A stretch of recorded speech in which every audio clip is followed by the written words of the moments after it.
Quinta-feira, 31 de agosto, 7 horas da manhã, estamos começando o Desperta ICL. Bom dia para todo mundo que está nos assistindo nos canais do ICL Notícias, também no canal do Eduardo Moreira e também no canal do Leandro Demori, lá no YouTube. Bem-vindas, bem-vindos. Muito obrigado a todo mundo que nos acompanha também na nossa rede. Estamos ao vivo na TV aberta e também no rádio, na Rádio Brasil Atual em São Paulo e Grande São Paulo, na TVT São Paulo e Grande São Paulo e também na TV Quirimurê, lá na Bahia. Tudo bem, Pedro Falcão? Tudo certo? Tá acordado, Tudo ótimo, Pedro Falcão? Você? Tudo ótimo, tudo beleza. Legal. Pedro Falcão está feliz, né? Ficou 2 dias sem trabalhar, né, Pedro Falcão? Não, sem trabalhar não. Sem trabalhar aqui. Pedro Falcão é ator, pra quem não sabe. Uma hora a gente tem que fazer um negócio aqui, né, Pedro Falcão? Assim, final do ano, quando a gente fizer o último programa do ano, Pedro Falcão vai apresentar um sketch aqui. Pode ser. Pode ser, Pedro Falcão? Pode ser, eu curti. Então tá, a gente vai pensar qual personagem a gente vai fazer. Tem que ver quais que pode fazer, né? De repente vai fazer o personagem, os caras vão cortar o nosso vídeo no ar, será que corta? Tem que ver isso. Tu acha que eles me cortariam? Não sabemos, né? Não sabemos. Gente, olha só, vai chegando, vai dando o seu like, comenta no nosso chat, né? O nosso chat sempre muito animado, a galera nos ajuda a fazer o programa aqui. Lembrando para quem está chegando agora, quem nunca viu este programa é o Desperta ICL, nós estamos ao vivo todos os dias às 7 horas da manhã, de segunda a sexta-feira, lendo com vocês. Isso aqui é um programa, é como se a gente sentasse, né, Pedro Falcão, na beira da praia, com as pessoas, né? E ficasse ali lendo notícia. Basicamente é isso que a gente faz, né? O negócio é que a gente não fica só lendo, porque se fosse só para ler, você compra aqueles assistentes virtuais e manda ler notícia para você, né? Mas enquanto eu não for substituído por uma tecnologia de inteligência artificial, aqui a gente, claro, vai dar o texto e o contexto das notícias. Então, bem-vindas, bem-vindos. Compartilhem este programa também com as pessoas que vocês conhecem. Eu tenho recebido muita gente nas ruas que vem falar, vem agradecer, ficar mandando beijo pro Edu. Eu nem mando mais beijo pro Edu, porque as pessoas ficam mandando só beijo pro Edu. As pessoas acham que eu sou o Sedex de beijo do Eduardo Moreira. Não, alguns acham que você é o Edu. Ah, Às vezes isso é o pior. Isso, tem gente que acha que eu sou o Eduardo Moreira. Eu espero que as pessoas encontrem o Eduardo Moreira e pensem que ele é o Leandro Demori também. Será que isso acontece? Hein? Ó, quem quiser mandar beijo pro Eduardo pode vir falar comigo, tá? Mas primeiro tem que mandar beijo pra mim. Primeiro pra mim, depois pro Eduardo. Senão eu não mando beijo pra ele, né? Porque eu não sou Sedex de beijo de ninguém aqui, viu, senhor Eduardo Moreira? Não, senhor. Não, senhor.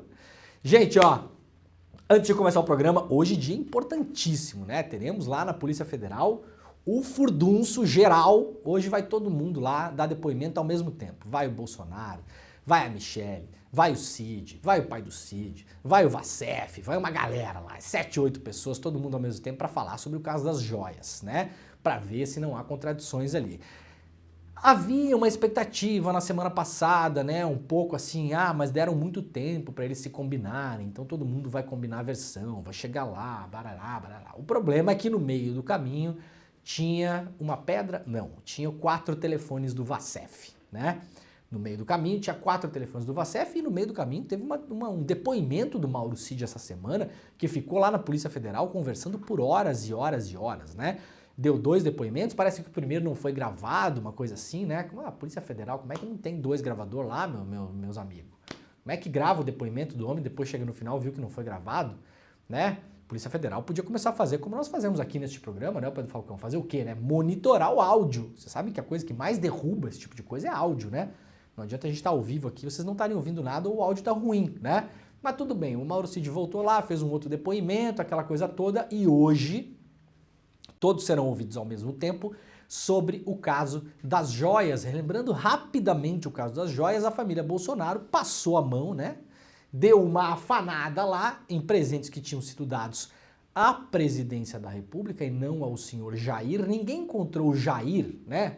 Alguém encontrou o Jair caminhando na beira da praia e deu um presente para ele? Talvez alguém tenha dado um milho, né?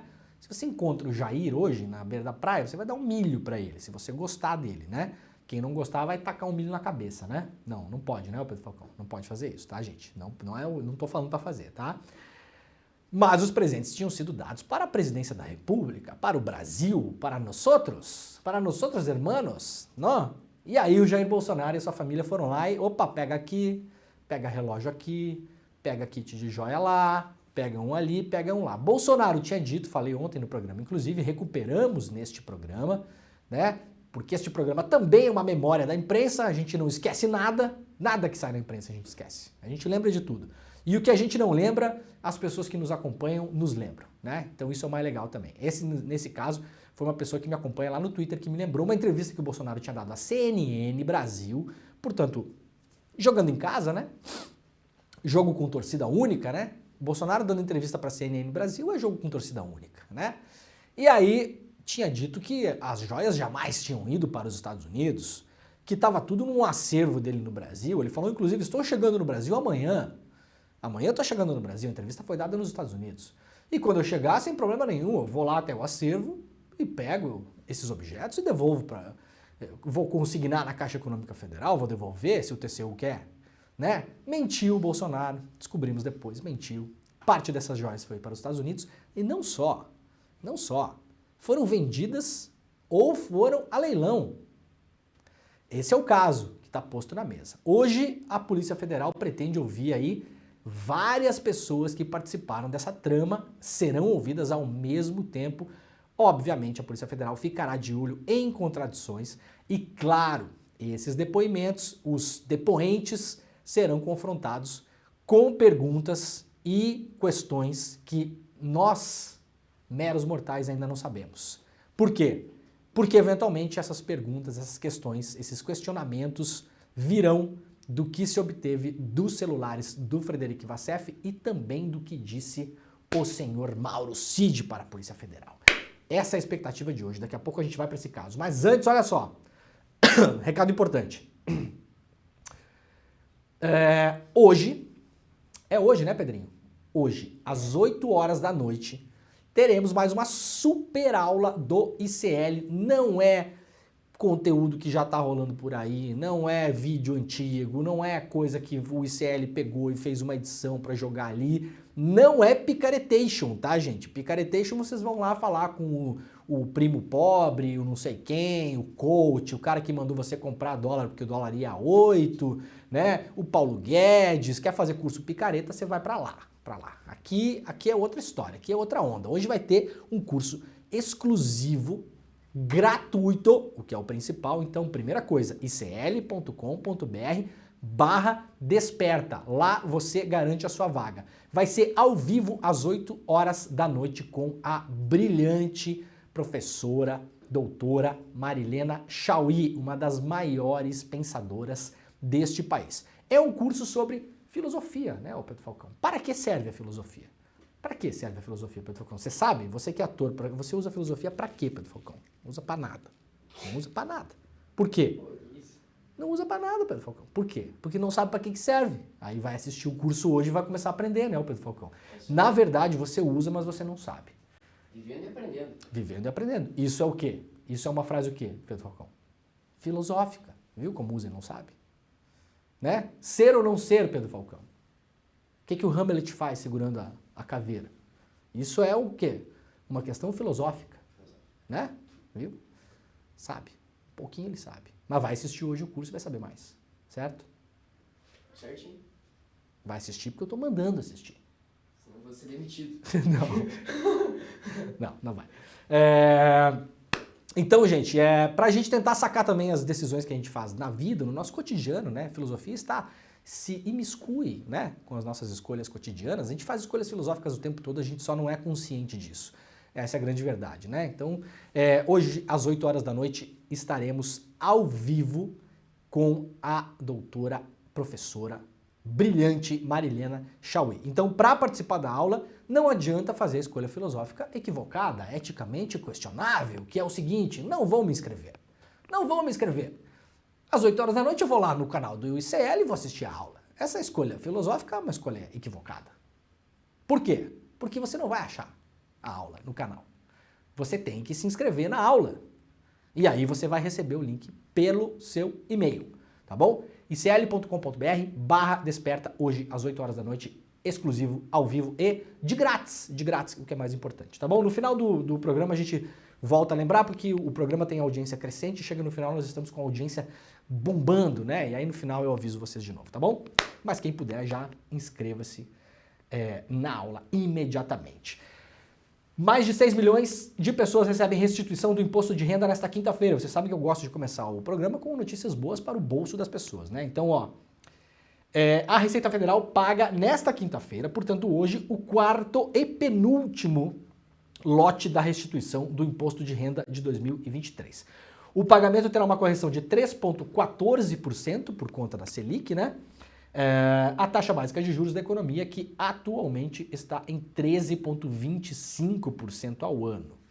Ao todo, 6 milhões e 100 mil contribuintes, incluindo prioritários e não prioritários, irão receber um total de 7,5 bilhões de reais de restituição. A consulta para saber se entrou neste lote foi aberta no dia 24 e pode ser feita pelo site da Receita Federal ou pelo aplicativo. Então, recado inicial, vai lá, consulta para saber se você está nesse lote, porque eventualmente a gente tá no lote, pode dar algum problema e você não receber, né? Então fica de olho, de repente você tem uma grana para receber, você fica esperando até o último lote, mas você entrou no penúltimo. Então presta atenção que tem um dinheiro aí para quem declarou imposto de renda no ano passado.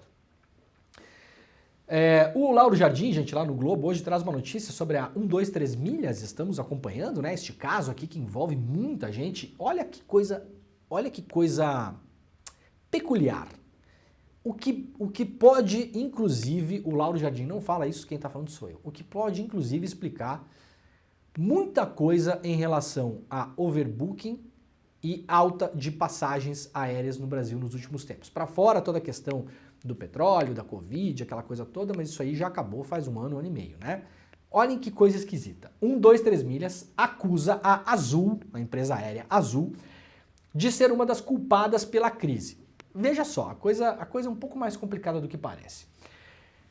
Entre os motivos que apresentou a primeira vara empresarial de Belo Horizonte para justificar seu pedido de recuperação judicial, a 123 milhas incluiu o fim de um contrato que mantinha com a Azul Linhas Aéreas. De acordo com a 123 milhas, o termo garantia à empresa pesquisas de passagem com pontos na grade da companhia aérea, procedimento que fazia como se fosse possível adquirir passagem com preços mais vantajosos, o que atualmente não é mais possível. O fim dessa garantia, segundo a 123 milhas, teria sido um dos fatores que a fizeram acumular dívidas de 2,3 bilhões de reais. Esse é o tamanho da dívida da 123 milhas hoje. Já falamos sobre isso aqui ontem.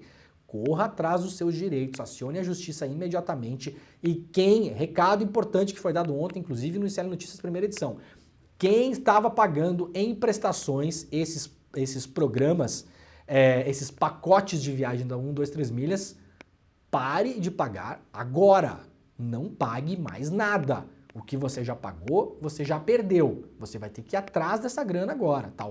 Talvez vá conseguir de volta, né? Mas se você parcelou o negócio, liga para o cartão de crédito e susta as parcelas agora. Pelo amor de Deus, não vai ficar dando mais dinheiro na mão dessa gente. Você não sabe onde o seu dinheiro vai parar, né? Questionado sobre o tema, a Azul afirmou que não se manifestará. Em sua negativa, a companhia aérea se recusou a confirmar se o contrato de fato existiu e se a 123 milhas teve acesso a condições de compra superiores à dos consumidores em geral. Ao mencionar a Azul, a 123 milhas mencionou que o contrato seria um exemplo de outros celebrados com outras companhias aéreas parceiras. E aí, gente, é o seguinte. O que está sendo dito aqui que o Lauro Jardim não está falando, mas eu vou tentar interpretar. Se eu estou na minha faculdade mental plena, olha só. A 123 milhas está dizendo que ela, e eu posso imaginar que outras companhias parecidas com ela, porque falamos ontem isso aqui, né? A 123 milhas, ela é do mesmo grupo dessas outras empresas que compram milhagens. Max Milhas e tem mais uma. 123 milhas, Max Milhas e mais. Se o pessoal souber aí no chat pode nos ajudar. As três mais famosas é tudo a mesma coisa, tá? Então, primeiro, você acha que está indo para concorrência e você está botando dinheiro tudo no mesmo lugar, para início de conversa. E a gente não é informado disso, né? Eu acho isso uma tremenda de uma sacanagem, né? Porque você forma praticamente um monopólio no mercado, que os donos são os mesmos, são dois donos que são donos dessas empresas. Dois, obviamente, super ricaços que não estão nem aí para sua passagem aérea, para início de conversa. Que, aliás, não estou vendo busca e apreensão por enquanto, nada, né? Esse negócio tem maior cara de pirâmide e os caras estão dormindo tranquilos por enquanto, né? Aí, o que a 123 Milhas está falando? Que ela teve acesso a condições de compras melhores do que o dos consumidores. Qual o problema disso, gente? Quando você pega uma empresa desse tamanho que está comprando passagens todos os dias, as toneladas, e você soma a 123 Milhas, a Max Milhas e a outra empresa deles, empresa X lá que eu não lembro o nome, você tem 3 mega compradores de passagens que estão comprando diretamente com as companhias aéreas. Muita gente se perguntava, mas por que a Azul não quis confirmar, né? Ué, qual o problema? Por que a Azul não quis dizer que tem esse contrato com 123 Milhas? Porque isso aqui basicamente faz com que eles formem um mercado fechado de compra e venda de passagens aéreas. E aí quando eu e você vamos comprar, a passagem está mais cara. Por quê? Porque a Azul já está garantindo encher parte dos seus voos com as passagens da 123 Milhas. E, pelo que diz a 123 Milhas, ela tinha esse tipo de contrato com outras companhias aéreas parceiras também. Então isso aqui é um caso a se investigar. Porque isso aqui, eventualmente, pode ser, inclusive, manipulação de mercado. Manipulação do preço de passagens. Agora explica-se por que as companhias aéreas, pelos seus regulamentos, não permitem que haja negociação de milhas nesses formatos. Vejam só. Mas essas companhias seguiam operando, inclusive, segundo diz a 123 Milhas agora, com a anuência e parceria das companhias aéreas. Ou seja, na prática, se isso aqui de fato existiu, e é por isso que eu acho que a Azul não quer confirmar, se isso aqui de fato existiu, as companhias aéreas estavam atuando contra os seus próprios regulamentos, para além de tudo. Olha, isso aqui pode abrir uma avenida que a gente não tinha enxergado. E aí quando você vai comprar passagem, você vai fazer um trecho curto no Brasil, custa R$ 1.200, você pensa, por que é que as passagens seguem tão caras? E aí você vai ver que, eventualmente, um dos motivos é por quê? Porque eles não precisam vender para você. Eles já estão vendendo para essas pessoas aqui, já estão enchendo aviões com essas companhias. Com 123 Milhas, com Max Milhas, com outras, eventualmente, com outros contratos. Hot Milhas também, pessoal. Hot Milhas, isso. Né? Hot Milhas. Hot Milhas, Max Milhas, 123 Milhas. Vocês imaginam essas 3 empresas em contato direto com a companhia aérea, os caras já vão enchendo um monte de avião com essa galera. E aí vira basicamente um monte de voo privado dessas empresas e fazem o que querem com os preços. Então a gente começa a explicar algumas coisas nesse momento, né? O Congresso eventualmente vai tentar levantar uma CPI sobre a 123 Milhas. Eu acho que o buraco é mais embaixo, viu? Eu acho que o buraco da 123 Milhas é bem mais embaixo do que a gente está imaginando. Vamos ver o que acontece nos próximos tempos aí, né? Gente, o voto do Zanin deve desempatar hoje o julgamento sobre o marco temporal lá no STF. O placar, por enquanto, é de 2-2. O julgamento no Supremo Tribunal Federal sobre o marco temporal para a demarcação de terras indígenas deve ser retomado nesta quinta-feira com a conclusão do ministro André Mendonça, que já posicionou ontem a favor da tese do marco temporal. Tese do marco temporal, rapidamente, para quem não está ligado, ninguém é obrigado a saber. Então é para isso que a gente está aqui. Marco temporal diz o seguinte: se você estava na sua terra até a promulgação da Constituição de 1988, você tem direito a brigar por ela. Se você não estava mais lá, problema seu. Resumindo, em uma frase, esse é o marco temporal. Ou seja, quem foi assassinado, quem foi expulso, quem foi removido, que aconteceu muito no Brasil, a própria FUNAI fez remoção de índios, de indígenas, né, como se fala hoje, é uma palavra mais correta. A própria FUNAI fez isso, os aldeamentos da FUNAI, da antecessora da FUNAI também, né? Como é que era o nome? Fundação Sistema de Proteção Índio, né? Acho que era SPI, se não me engano. O início dos aldeamentos, muita gente fez isso pensando no bem dos indígenas na época, porque os indígenas seguiam sendo inclusive caçados. No sul do Brasil tinha a figura clássica do bugreiro, que era o cara que era um matador, que ia pra mata para matar indígena, para caçar e matar indígena, e levava para a cidade para receber a sua premiação, o seu dinheiro, que era pago pelos comerciantes locais, levava as orelhas das pessoas, para provar que tinha de fato eliminado tantas pessoas. E aí, em determinado momento, o próprio Estado brasileiro começou a aldear os índios. Esse processo de aldeamento foi um processo forçado. As pessoas foram empurradas para áreas onde eventualmente elas sequer moravam. Você tirou várias populações, juntavam populações indígenas que eventualmente não se conheciam, não falavam a mesma língua e talvez até tinham combatido guerras entre si. Juntaram, é tudo índio mesmo, né? Junta lá, né? Essa galera aí, tá todo mundo aí, junta ali.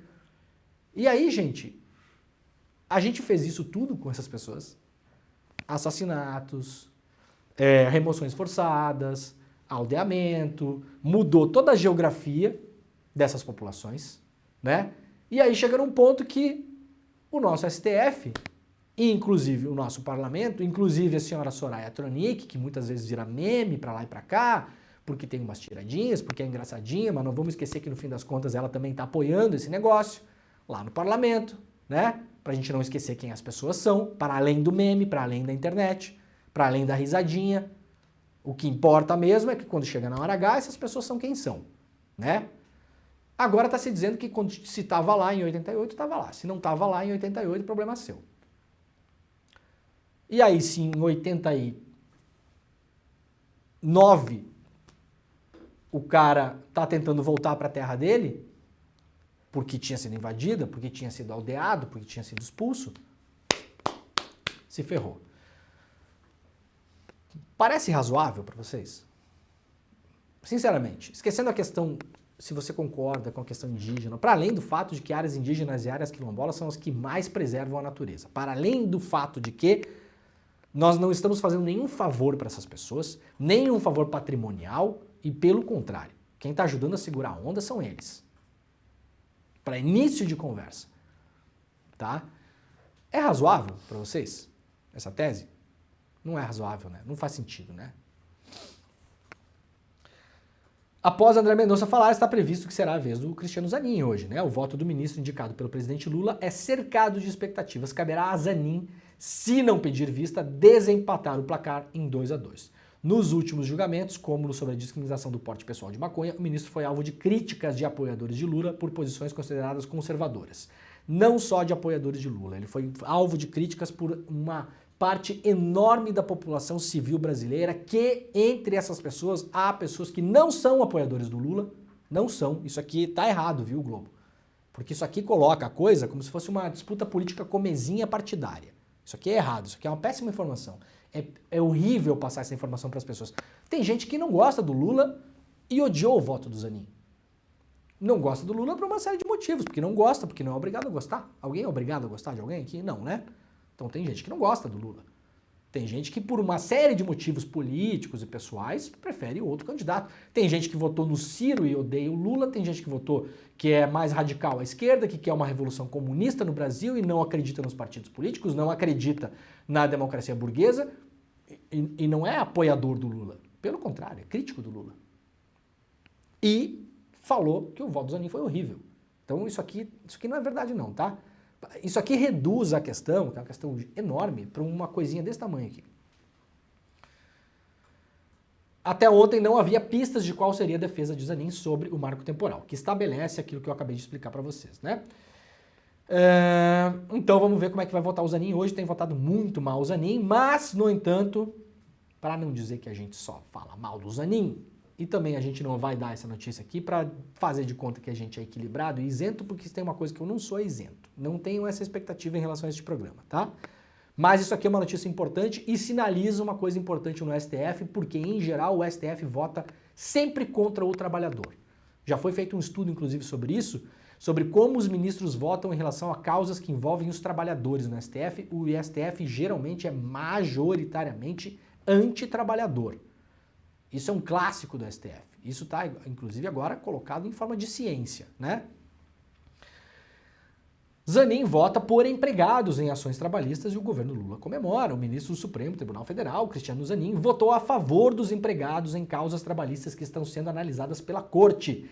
As decisões do magistrado foram comemoradas por integrantes do governo Lula e também por advogados que militam na área trabalhista. O presidente teve origem no sindicalismo, o Lula, né? Em um primeiro caso, Zanin votou contra um agravo interposto ao STF pelas lojas Riachuelo. A empresa invocava a igualdade entre homens e mulheres para impor um regime de revezamento de trabalho aos domingos, menos vantajoso para as trabalhadoras mulheres, com folgas a cada 3 semanas. O magistrado assegurou a prevalência de normas especiais de proteção ao trabalho da mulher, contidas na própria CLT. Elas prevêem, no artigo 386, que as mulheres devem ter garantia de uma escala de revezamento quinzenal aos domingos, mesmo trabalhando no comércio. Ah, mas por que a mulher tem que ter não sei o quê? Porque a mulher faz mais coisa em casa, cara, para início de conversa. Tá? Que eu sei que tu tá assistindo esse programa aí, tu é homem, tu não lava a louça, tu não bota tuas cuecas no cesto da roupa suja. Eu sei disso. Eu sei. Você sabe disso, né? Quem tem filho aí sabe disso. Sabe que a mulher tradicionalmente trabalha mais em casa. A mulher tem dupla jornada, sendo que essa jornada em casa não é contabilizada, né? Não ganha para isso, né? Então é por isso também, tá bom? Tá certo, tá correto. Zanin citou premissas estabelecidas pelo Tribunal Superior do Trabalho ao declarar que o artigo de proteção à mulher da CLT era constitucional. Na ocasião, a Corte Trabalhista afirmou que o ônus da dupla missão familiar e profissional que desempenha uma mulher trabalhadora justificava a proteção especial e que o peso maior da administração da casa e da educação dos filhos acaba recaindo sempre sobre a mulher. Muito bom o placar, o voto do Zanin, né? Parabéns, viu, Zanin? A Riachuelo invocou o princípio da isonomia. Olha que cretinice esse argumento, cara. Olha que coisa... Não, sério, isso aqui é um argumento cretino. Os caras... O Flávio Rocha, que é o dono da Riachuelo, foi um dos primeiros apoiadores do Bolsonaro. No meio da Covid falou que estava morrendo pouca gente, que não era para parar nada. Essa gente, eu não vou falar dessa gente, essa galera aí. Essa galera que tá, ó, andando para direitos... de grupo, para direitos das mulheres, tá nem aí. O cara que nunca vai fazer essa discussão é o Flávio Rocha e a Riachuelo. Agora, para forçar a mulher a trabalhar mais na loja dele, qual o argumento da Riachuelo no STF? A igualdade entre homens e mulheres. Então, se homens e mulheres são iguais, Pedro Falcão, a mulher tem que trabalhar igual ao homem. É ou não é de uma cretinice atroz essa gente, né, cara? Essa gente não vale nada. Isso, olha, isso é um negócio que me revolta, cara, sinceramente. Vocês têm a cara de pau de usar esse tipo de argumento. Isso é cara, o nome disso é cara de pau, né? Não, homens e mulheres são iguais. Ah, são iguais, legal. Então vamos reduzir a carga horária dos homens. Não, vamos aumentar a das mulheres. É para isso que essa gente instrumentaliza essas pautas sobre igualdade. É um negócio inacreditável, né? Sabe, eu acho que também as crianças deviam ter o direito de trabalhar, né? Tipo, conseguir o seu sustento, né? Isso. Claro. Todos somos iguais, então a criança pode trabalhar também. Claro. E acho que um pouquinho a mais, né? Pra ela conseguir aprender também, né? É verdade, porque tá jovem ainda, né? Não sei. Eu também acho, né? Nos Estados Unidos, aliás, estão liberando trabalho infantil em vários estados, né? Trabalho a partir de 14 anos de idade, em fábricas, inclusive. E vender bebidas alcoólicas também, que era uma coisa proibida. Vender bebida alcoólica também, exatamente. Adolescentes vendendo bebidas alcoólicas. Não é na China não, viu? É nos Estados Unidos, tá? Só para avisar. Só para quem tá desinformado. Tá? Trabalho infantil nos Estados Unidos. Isso, exato. Bom, não espanta, né? Eu só vou trazer essa notícia aqui pra gente lembrar quem é Flávio Rocha, né? Frase do dono da Riachuelo. Taxar as grandes fortunas reduz a desigualdade, mas empobrece os ricos. Né? Os caras nem escondem, né? Como eu venho falando aqui, né? Até a semiótica já foi mais sofisticada antes do bolsonarismo, né? Esses caras aqui não tem semiótica nenhuma, né? É capaz de você falar semiótica perto do Flávio Rocha e ele falar saúde pra você, né? Nunca nem ouviu a palavra, né? Ai. Não é mole não, né? Parabéns, viu, Zanin? Ó. Parabéns. Para não falar que a gente tá pegando no pé e tal. E também não tô lendo essa notícia só para não falar que tô pegando no pé. Eu também tô um pouco me lixando para que a pessoa acha que eu acho do Zanin. A hora que o Zanin pisar na bola, a gente vai vir aqui falar que pisou na bola, segundo a nossa consciência, né? E a hora que mandar bem, a gente vem aqui e fala que mandou bem. Não tenho preocupação nenhuma aqui. A gente não tem que ter preocupação em ser equilibrado diante de situações desequilibradas. Tá bom? Não há, nesse momento, como ser equilibrado em relação às decisões do ministro Zanin, porque elas são desequilibradas. Desequilibradas, no meu ponto de vista, contra a população em geral. Foram péssimas decisões. A primeira boa que tomou agora foi essa. Então eu não vou aqui bancar o equilibrado diante de decisões desequilibradas. A gente vem aqui e fala o que é, né? Tem quem não gosta, mas dá 2 trabalhos, né? Pra gente ter uma ideia, então, né, sobre quem a gente tá falando, Flávio Rocha, aquela coisa toda, isonomia, né, homens e mulheres têm os mesmos direitos, eu acho que assim, se somos todos iguais, então temos que ser todos iguais ao Flávio Rocha também, eu quero ter a mesma quantidade de dinheiro que ele tem. Se somos todos iguais, a mulher vai trabalhar mais no final de semana lá na loja dele e ele vai repartir o dinheiro dele com todo mundo. Porque afinal de contas o dinheiro que ele ganha é porque tem gente trabalhando lá. Se não tivesse gente trabalhando na loja do Flávio Rocha, ele não ia estar sentado no caixa lá passando código de barra em pote de plástico e meia e sutiã. Não ia, né? Não ia como nunca fez. Então vamos dividir o dinheiro também, se todo mundo é igual. Super rico acumula em média no Brasil 151 milhões e paga metade do imposto de renda da classe média. Quem está no carro agora ouvindo este programa pela Rádio Brasil Atual dirigindo o seu glorioso Corolla Cross, você não é rico. Eu ia falar, você é um otário, mas geralmente não se pode falar isso, né? Não dá, né? Não dá. Mas vocês entenderam, né? Não dá pra insultar nossos ouvintes. Não dá pra insultar a pessoa que está vendo o programa, né? Então você não é um otário, você só é um otário se você ficar enchendo o saco dos outros pro Flávio Rocha não pagar imposto. Aí me desculpa, você é um otário. Tá bom? Você tem 151 milhões de reais aí, você tem, no seu Corolla Cross. Vamos até pegar um carro mais legal, o que é o Renegade, não sei o quê. Esses dias o pessoal botou na nossa propaganda aqui um carro que eu achava que não existia, mas existe. É o Cactus. Sabia que tem um carro chamado Cactus, o Pedro Falcão? Sabia. Como será que é o banco do Cactus? Não deve ser confortável, né?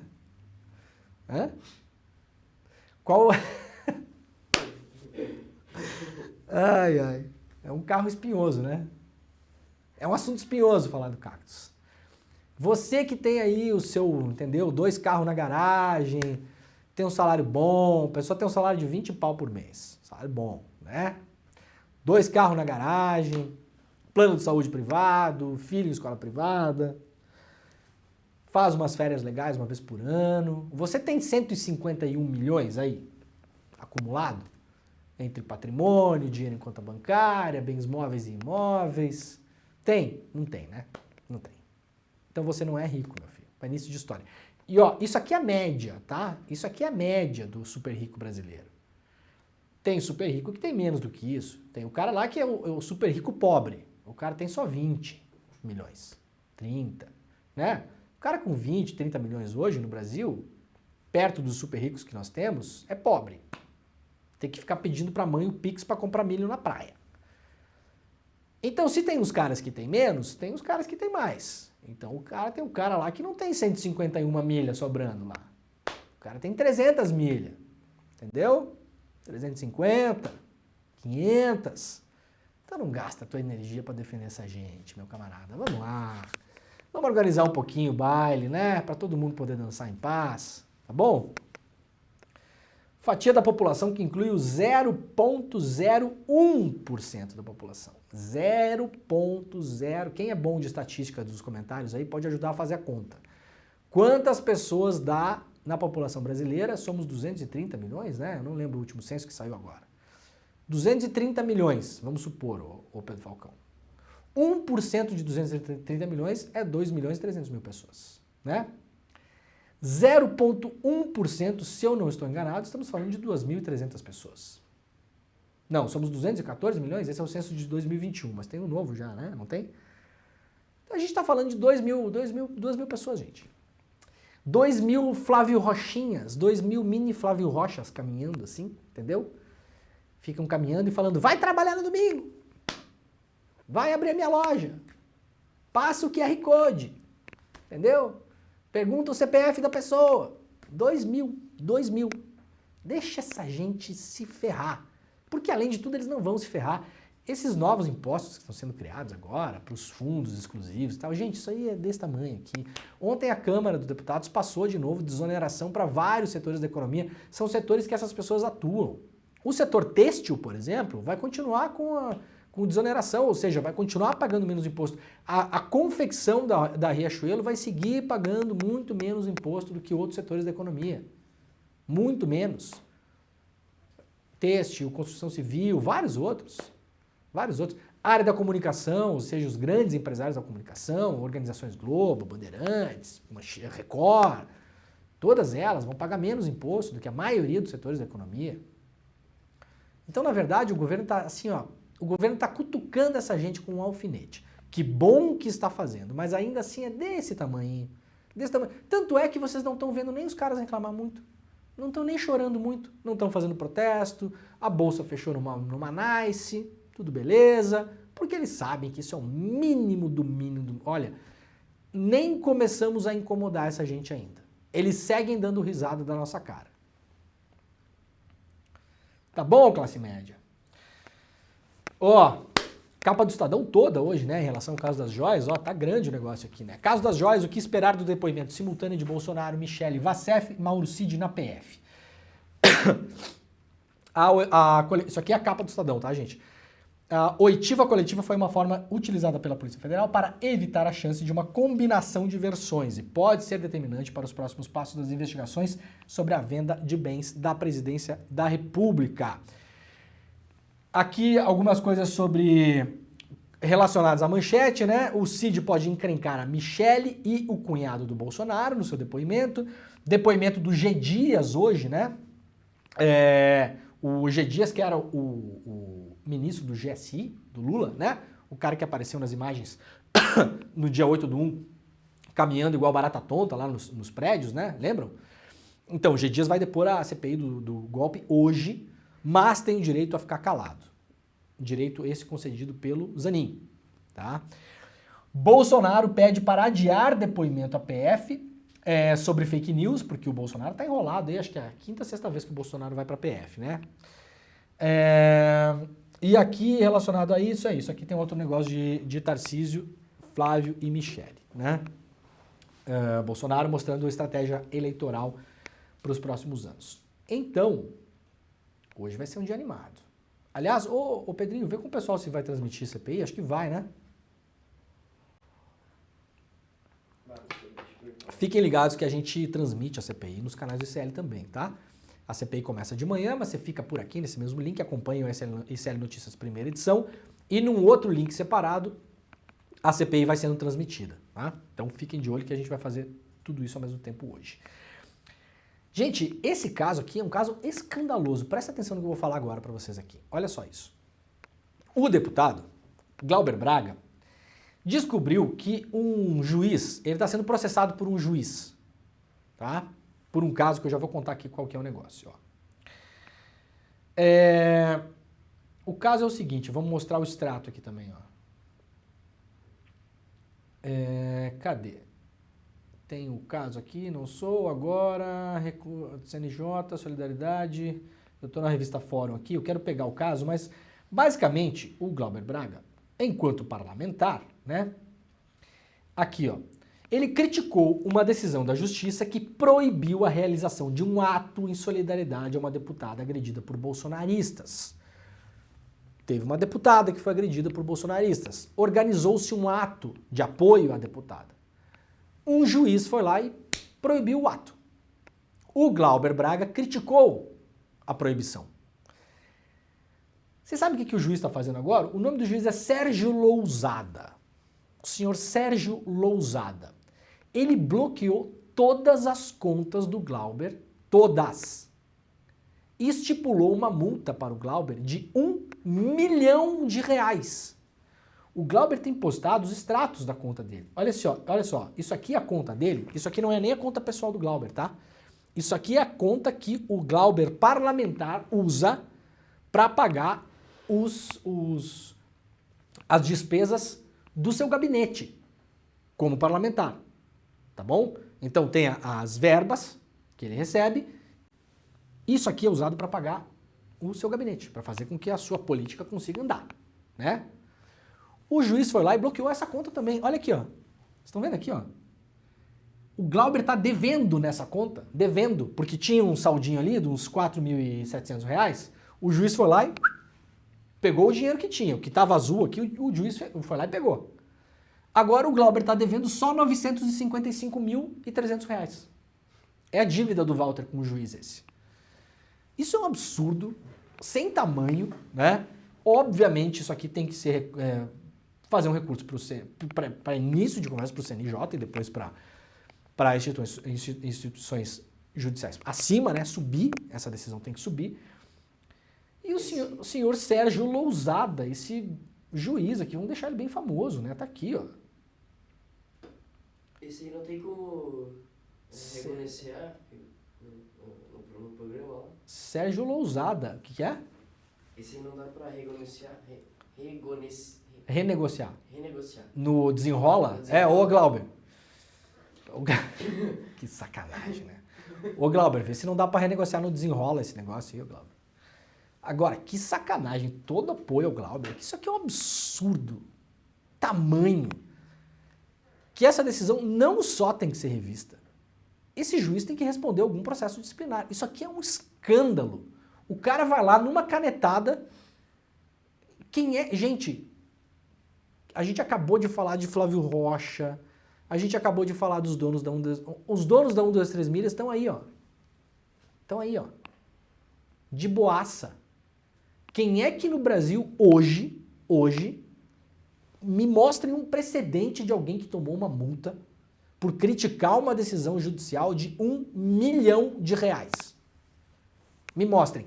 Nem os mais acelerados e malucos bolsonaristas que pregaram golpe de Estado, que tinha canal de YouTube, que fazia programa, que estava em programa de rádio toda semana, que chamava exército contra as instituições, que falava que o Lula não podia assumir, nem esses tomaram multa, nem a Jovem Pan tomou multa até agora, que tem que pagar multa parecida com isso aqui.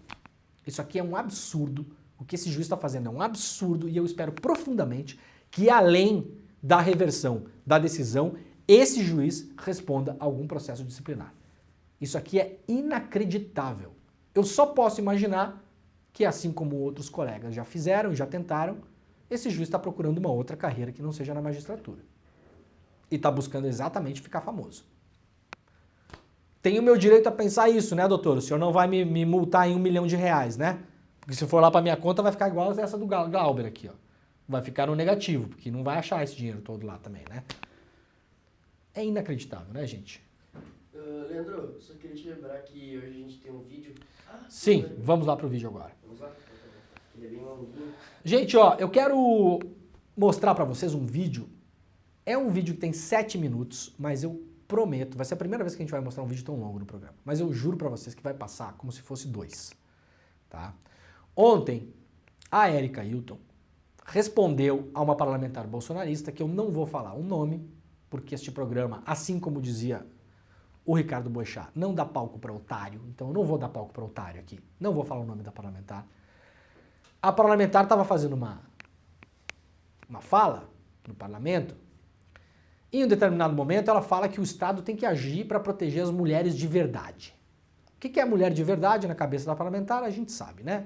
As pessoas que ela vê que são semelhantes a ela, né? Hoje em dia, aliás, muita gente, era mais comum no passado, hoje as pessoas têm um pouco mais de vergonha de falar isso, né? Mas as mulheres negras não eram sequer consideradas mulheres de verdade até um tempo atrás, para início de história. Então, o conceito mulher de verdade é um conceito, e vamos falar a palavra clássica aqui, porque depois do comentário da Erika Hilton eu quero sugerir para vocês um filme espetacular, e aí eu vou explicar por que é que a gente tem que ficar de olho no que a Erika está falando aqui. O nome desse negócio é nazismo. Puro, ponto, nazismo. E vou explicar depois por quê. Tá bom? Então, ó, vamos lá. Essa é a resposta da Erika Hilton a essa parlamentar sobre mulheres de verdade. Vamos ouvir a resposta, vale a pena, fica aí, é muito, muito, muito bom. A gente vai aprender muita coisa nessa resposta. Vamos lá. Obrigada, presidente. Bom, primeiro queria chamar a atenção das mulheres desta comissão para que nós não caiamos no cinismo e nem na desonestidade intelectual. Nós sabemos muito bem o que está colocado na centralidade desse tipo de narrativa e de discurso que quer excluir a mulheridade de mulheres transexuais e travestis. É claro que o conjunto de mulheres da sociedade brasileira tem suas particularidades. Nenhuma de nós nesta sala somos iguais, presidente. Nenhuma de nós temos a mesma composição social, fisiológica, anatômica, porque o espectro de mulheridade ele é amplo e ele tem que contemplar a diversidade. Então, tentar usar características biológicas para excluir, para desqualificar a mulheridade de mulheres trans e travestis é sim transfobia. É sim transfobia escrachada. Inclusive, esse discurso biológico já foi utilizado muitas vezes, já disse isso em uma outra oportunidade, e vou repetir, para dizer, por exemplo, que mulheres negras não precisam de anestesia no parto, porque as mulheres de verdade são as mulheres brancas, que as mulheres negras isso, que mulher...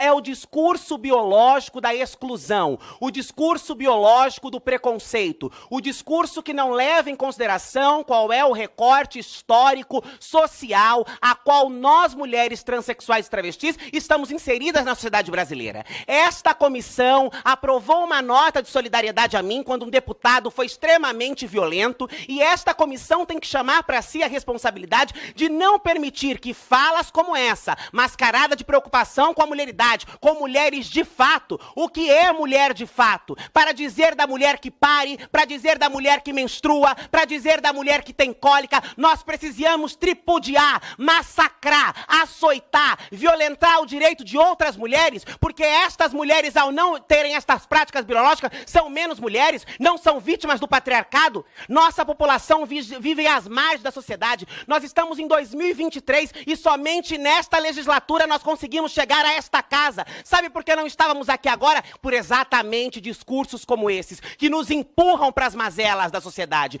Porque a sociedade ainda nos enxerga como menos mulher, e ao nos enxergar como menos mulher, também nos enxerga como menos cidadã. Cidadã que não merece proteção, cidadãs que não podem estar nos esportes, cidadãs que não podem receber, como a deputada falou, ser consagradas em agremiações e em festivais. Nós temos que estar aonde? Nas esquinas de prostituição, nos cárceres, no drogadicídio.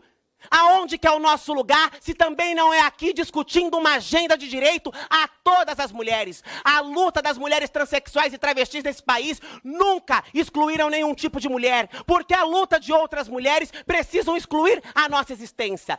Sem contar que nós estamos diante de um cenário que aumenta gradualmente a violência contra nós, e quando parlamentares que foram eleitas pelo povo usam deste espaço de representação para dizer contra a dignidade desta população, o que nós vemos são travestis que têm seus corações arrancados. O que nós vemos são travestis e mulheres transexuais que não conseguem empregos porque não são consideradas dignas do mercado de trabalho. São expulsas de sua casa porque existe um sentimento no parlamento brasileiro que corrobora com a cultura de ódio, de preconceito e de estigma. Porque o Supremo Tribunal Federal precisou discutir sobre a proteção destas mulheres, porque este parlamento segue calado. Não só calado, porque se seguisse calado seria menos pior, mas segue boferando, segue dizendo asneiras o tempo inteiro, abrindo a boca para dizer aquilo que não conhece, falando em opção sexual.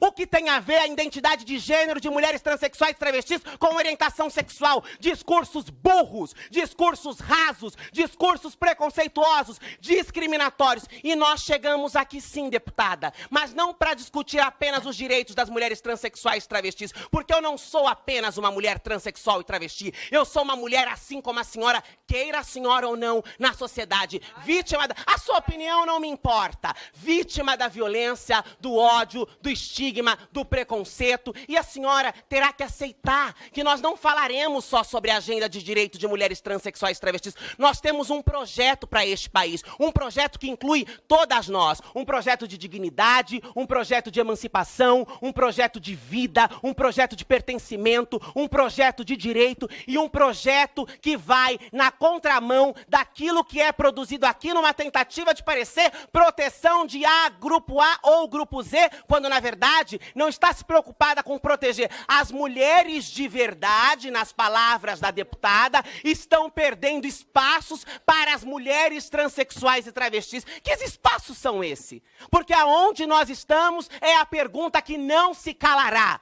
Aonde nós estamos? Que espaços são esses? Quantas deputadas transexuais e travestis nós temos nesta casa? Quantas médicas transexuais e travestis nós temos neste país? Quantas juízas? Quanta advogada? Nós não queremos que nós sejamos retratados porque estamos ganhando concurso XYZ. Nós queremos espaços dignos na sociedade. Nós queremos o nosso direito à cidadania. Nós queremos o nosso direito à vida. Nós queremos andar nas ruas com as nossas cabeças erguidas, sem medo de sermos mortas, violentadas, ridicularizadas, estupradas pelo simples fato de sermos quem somos. E discursos violentos, criminosos, discriminatórios como esses que nós não toleraremos. A nossa passagem aqui não será figurativa. Nós temos um propósito: defender a vida de todas as mulheres. Não deixar que nenhuma mulher negra, indígena, com deficiência, do campo, quilombola, nenhuma mulher seja esquecida, seja pisada, seja açoitada. Para que as mulheres avancem, todas nós precisaremos avançar. E este é o nosso compromisso. Então eu peço à mesa, presidente,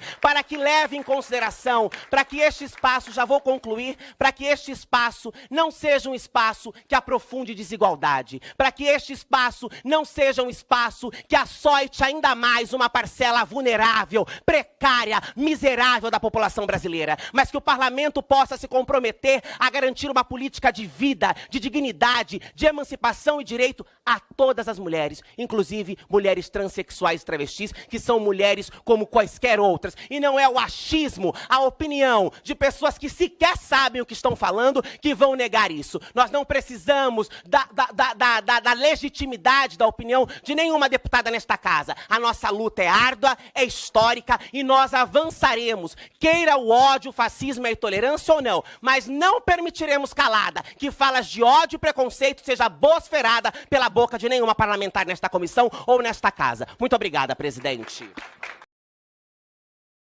Muito bem, eu falei que ia valer a pena, né? Impressionante a fala da Erika Hilton. É uma aula. 7 minutos. Eu assisti hoje de manhã, fiquei pensando, será que eu passo um vídeo de 7 minutos no programa ou não? Valeu a pena, né, gente? Vale muito a pena. Passa muito rápido. Tem muita coisa aí. E ó, o que eu falei antes pra vocês. A visão de mundo das pessoas que estão sendo contrastadas por essa nova realidade de termos pessoas como a Erika Hilton, como a Duda Salabert no parlamento, é uma visão de mundo majoritariamente e na sua essência, mesmo que essas pessoas saibam disso ou não, e pouco importa se elas concordam e gostam disso ou não. É uma visão nazista. E eu não estou exagerando, não estou gastando palavra aqui. Eu vou sugerir uma coisa para vocês. No mês passado tive a grata alegria de ir no show do Lulu Santos e depois do show batemos um papo. E o Lulu me indicou um filme maravilhoso com um monte de informação que eu não sabia. Lulu assistiu o filme, muito obrigado pela indicação, aliás.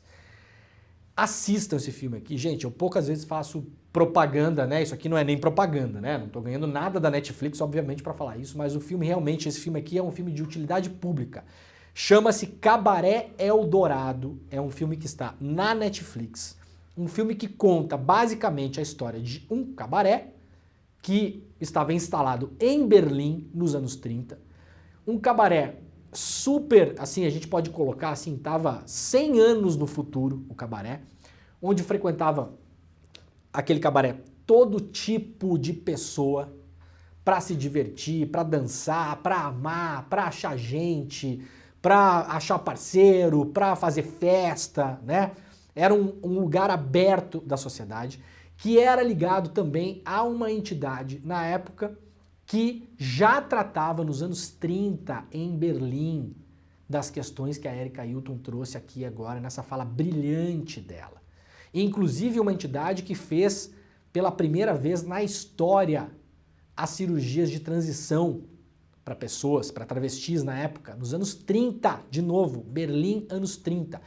Esse cabaré era frequentado também por altos oficiais, e generais e militares do Partido Nazista, oficiais da SS, oficiais das Forças Especiais do Partido, da Polícia do Partido, oficiais do Exército Alemão. E o Hitler sabia disso. Inclusive, um dos seus principais generais era frequentador assíduo do cabaré, convivendo com todas essas pessoas. e fazendo aquilo que os seus desejos mais escondidos imploravam para que ele fizesse no cabaré. Quando Hitler começa a perseguição valendo na Alemanha, principalmente para tentar fazer um expurgo no seu próprio exército, de pessoas que, paranoico que Hitler era, imaginava que estavam ali contrastando seu poder, o que é que o Hitler usa na Alemanha para perseguir essas pessoas? Justamente a questão da identidade sexual delas, do gênero delas e das preferências delas em relação ao sexo. E vai para cima das pessoas do Cabaré Eldorado. No fim das contas, acaba fechando, inclusive, o Cabaré Eldorado e perseguindo todas aquelas pessoas. O discurso moralista em relação ao sexo, à identidade, ao gênero, tudo isso foi uma das molas propulsoras principais da perseguição nazista na Alemanha, gente. Assistam a esse vídeo e ouçam o que a Erika Hilton falou. É importante e tem a ver com os tempos em que nós vivemos. Isso será usado, sim, sempre que possível para perseguir pessoas e não só as pessoas que estão nesse círculo íntimo, né, do Cabaré Eldorado, mas isso se espalha para todo mundo porque vira matéria de acusação de fato. Tá bom? Assistam ao filme, é muito importante. Pessoal, antes da gente desfazer a nossa rede aqui, tem 2 notícias finais, mas eu quero só relembrar, Pedrinho, vamos relembrar da nossa aula de hoje? Ó, gente, para quem não estava no começo do programa, então, vamos lá. Hoje, às 8 horas da noite, ao vivo, exclusivo e grátis. Ao vivo, às 8 horas da noite, uma aula exclusiva com a brilhante Marilena Chauí, uma das maiores pensadoras do Brasil. Uma aula sobre filosofia, né? Você entender para que serve, afinal de contas, a filosofia. Acreditem em mim, eu sou um aficionado por filosofia desde a adolescência. Falei isso essa semana, inclusive. Você sacar para que serve a filosofia ajuda você a tomar decisões na sua vida, no seu cotidiano. É realmente impressionante. Você começa a entender como as coisas andam, né? E por que é que fazemos como fazemos as coisas. Dá uma limpada no nosso horizonte, assim, é muito legal. Essa aula vai ser hoje às 8 horas, de novo, ao vivo. É uma aula exclusiva, uma super aula exclusiva, dada para a comunidade do ICL.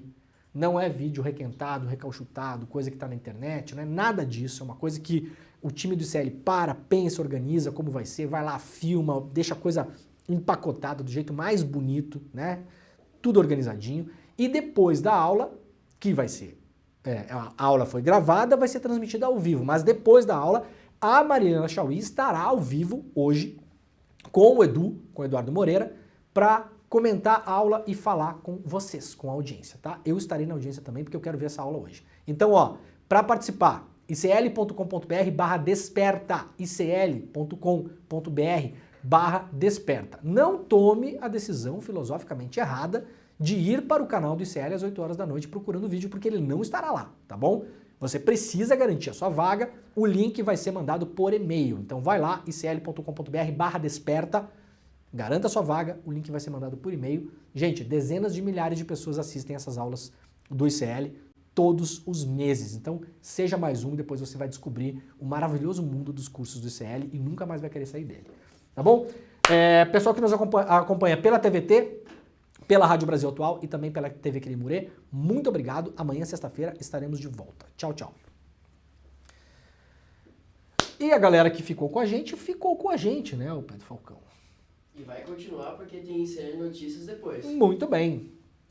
A BIM alertou o governo Bolsonaro sobre radicais de direita armados, matéria do meu querido Guilherme Amado, que acaba de ter filho, aliás. Um beijo pro Guilherme Amado. Eu não consigo levar a mão à boca muito certo, porque eu fiz musculação essa semana, o Pedro Falcão tá doendo pra caramba aqui embaixo. Vou mandar com a direita. Um beijo pro Guilherme Amado, saúde pra filhota. E sobre o papo que acabamos de ter, sobre a relação entre extrema-direita, essa direita que a gente viu no Brasil, e nazistas, gente, ela é real. As semelhanças são muito maiores do que as diferenças. A gênese é a mesma. A ideologia é a mesma, os objetivos são os mesmos. Ficar entre iguais e discriminar os diferentes. Isso tem um motivo. Essas pessoas estão lutando por um motivo.